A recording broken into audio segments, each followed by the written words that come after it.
সেদিন ঘুরতে গিয়ে ঘোরাটা যে আমাদের কাল হয়ে দাঁড়াবে, এত বাজে একটা পরিস্থিতির সম্মুখীন হতে হবে এটা কিন্তু আমরা যখন বেরিয়েছিলাম তখন ভাবি। আগের ভিডিওতে তোমাদের সাথে আমরা শেয়ার করেছি যে ঘুরতে যাচ্ছি, বাট এত বাজে একটা পরিস্থিতির সম্মুখীন হয়েছিলাম আমরা। যেহেতু গ্রামে থাকি, আশেপাশে খুব একটা ঘোরার জায়গা নেই, ওই বন জঙ্গল ছাড়া আর কিছুই নেই বলতে পারো। আমাদের এখানে একটা স্টেশন আছে, সেটা হলো দামোদরের ওপর থেকে গিয়েছে, আর সেটা সারাদিনে একবার কি দুবার ট্রেন আসে। জিনিসটা খুব সুন্দর লাগে, এই পরিবেশটাও ভীষণ ভালো লাগে, তাই আমরা সবাই মিলে চলে এসেছিলাম এই ব্রিজে। ট্রেন যায় যখন ঠিক টাইম মতো। কথা বলতে কি, এই ব্রিজে যখন যেই আসুক না কেন ট্রেন চট করে দেখতে পাই না, কিন্তু আমাদের সৌভাগ্যটা এত ভালো ছিল, কিন্তু সেই সৌভাগ্যটা যে দুর্ভাগ্য হয়ে যাবে। এইখানে রিলস করতে দাঁড়িয়েছিল আর একদম কাছ থেকে ট্রেনটা চলে গিয়েছিল।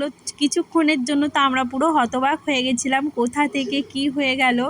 যাই হোক, তারপরে সিচুয়েশন একটু ঠিকঠাক হওয়ার পর আমরা সবাই আবার আগের পজিশনে ফিরে গেছি।